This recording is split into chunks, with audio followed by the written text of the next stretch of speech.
Okay, so to start on the moral arguments against capitalism, the first one that we have to kind of attack would be the greed argument. And I think that it's a terrible argument to make, uh, due to the fact that they pinpoint one one characteristic of humankind, namely greed, and they try to single that out and justify the system that we take part in, right? And human nature is vastly complex, and to single out one that may be part of human nature, we'll assume that it is, certainly part of human activity, is fallacious in its assertion that it justifies this specific socioeconomic system. So the greed argument is it's a moot point. Yeah, people are greedy. They're also happy, sympathetic, empathetic. So, I mean, why not have a system that embodies those characteristics of human nature, if we do assume that those are characteristics of human nature? Uh, so, to go to the second argument, the moral argument against capitalism, is that capitalism is the only system that has created freedom opposed to communism, socialism, feudalism, etc., etc. Now, I will concede that feudalism, there's no freedom there. There's no moving up or down, and it's heavily classed. There are multiple classes to it. But the argument that it is kind of defeated communism and socialism, which, by the way, are historically one of the same thing, is false, and it's false. For instance, people will bring up Russia. Russia was communist. Russia, China, Cuba. Those are the big three that we get it to be communist. And these are false claims. Russia, okay, they have their revolution in 1917. There's a party called the Bolshevik Party, and they're the ones who kind of lead the peasants and working class to overthrow the government, overthrow the Tsar, and for a brief period of time, Russia does experience true communism. There was no centralized government, um, and there wasn't any real profiting. Now, mind you, Russia was a third world country back then, in the middle of a many strong European countries who were very advanced capitalist countries. So kind of the time period is a little strange for a third world country in the midst of all this happening right on their doorstep to actually have a communist revolution. And so, as I was saying before, they were communists for a very brief period, maybe 6 months, a year tops, where they had workers' councils, where basically if you worked in the factory, you owned the factory. And they were able to produce goods not because they were getting paid to or because they were profiting, but they understood it to be a socially necessary activity to continue to live, for not just for themselves but for their country. Now, what happened was you had Lenin, and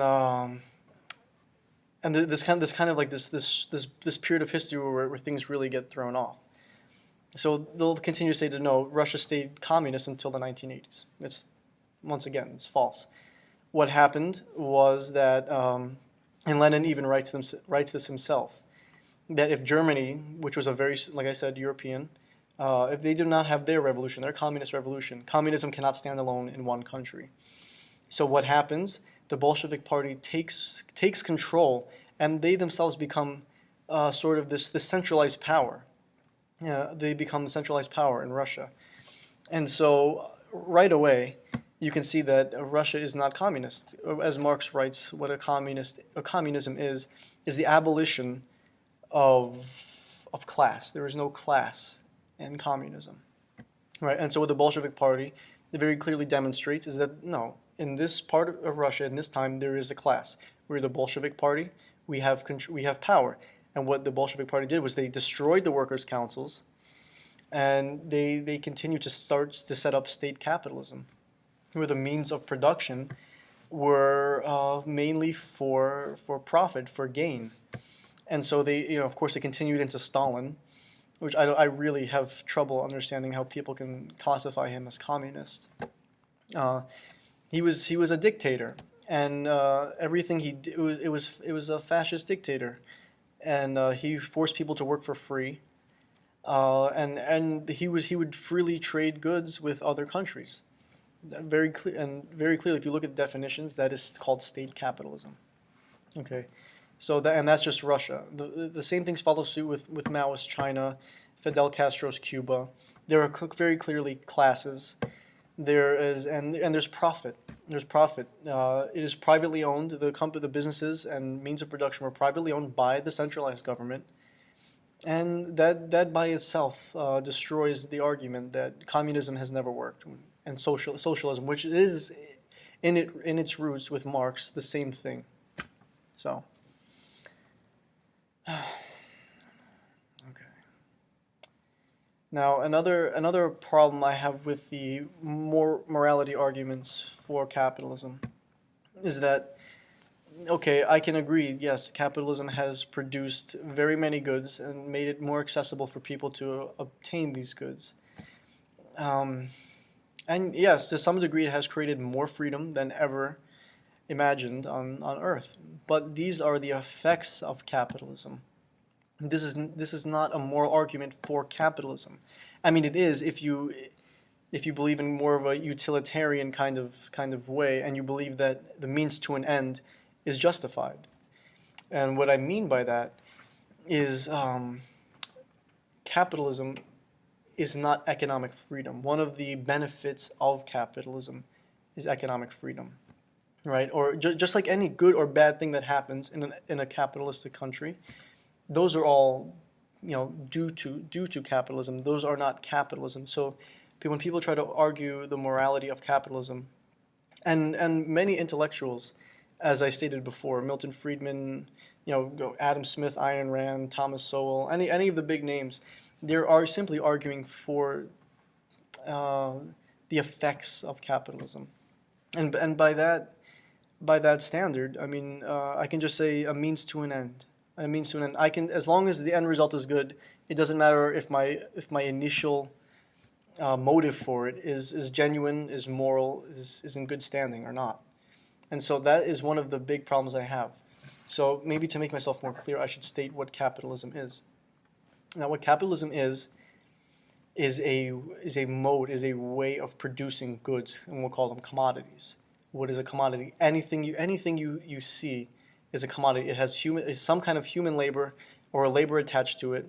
It's an abstraction from nature, and it has been formed. It has a form, and in its form it has different types of values: use value, exchange value, etc. Now, how do you produce commodity? How does one in capitalism produce commodity?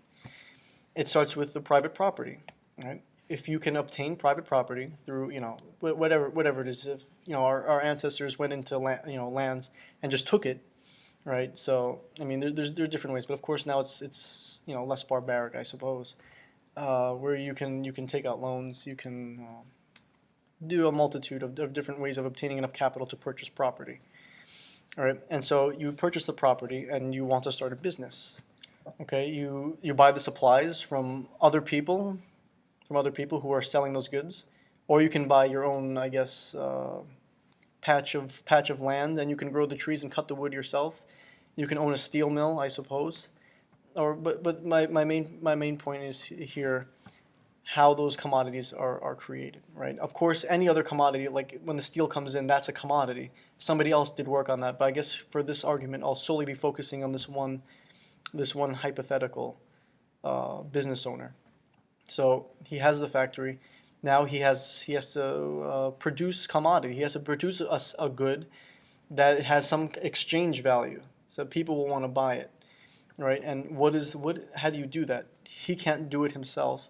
Steve Jobs couldn't sit down in a factory in China and just create millions of iPhones. It doesn't happen like that. You need labor power, and so, of course, if you want to produce goods, you need labor power, and so workers come to your factory. You agree that you'll pay them this rate, and somehow after you've paid off what seems to be a fair wage to the worker, you're left with a surplus or capital accumulation. You've made significant profit. Now, at first glance, it just seems very normal because we do live in this society. It seems very normal. Yeah, I have a business. and I have workers, and they create goods, and I make money from it. But a question that I rarely hear asked would be, well, where did the profit come from? How did you make money from that? You paid a certain price for goods, to create your company. You paid for the raw materials. If you didn't own the ways of obtaining those raw materials, assuming that you bought them, where does the profit come from? And so, if you look at it, the only place that it can come from is from the worker, right? Obviously. And now let me explain a little bit more. So, for instance, you work in this guy's factory, and he sells jackets. At $500 to $1,000 a piece. Okay, so you make 10 jackets in a day, right? And you make, say, you get paid $10 an hour. You work for 10 hours. You make $100 making 10 jackets. That doesn't seem like a lot. But then how much is he reselling the jackets for, right? $500, to $1,000. We'll just assume it's one price. Let's say $500. So he sells the 10 jackets. Now he has $5,000. So, I mean, it's not magic. He's agreeing that you did a certain amount of work that was worth those $10 in 1 hour. So you made one jacket per hour. So how does he sell that same jacket that was only worth $10 to you for $500? We would call that an exploitation of work, of labor power. So, and this is what capitalism is. I don't want to say that it's. I mean, I will say that it's exploitative. It is exploitative in its nature, and it has to be that way. And the effects of those things might be good. Those might be good, but the question here is not whether the effects are moral or not. The question is whether capitalism itself, which is a way of producing, a mode of production, is that moral? And so, like I said, if you want to say that it's a means to an end, and you say the end is good, so I don't care about the way of obtaining those ends, then, I mean, you can justify a lot of things. But if you'll agree with me here that at its core, what capitalism is and the way that it needs to survive is immoral, well, I mean, need I say any more? So those are some arguments for and against capitalism. Any responses would be welcome. If I've missed anything, please let me know, and I'm looking forward to a good discussion.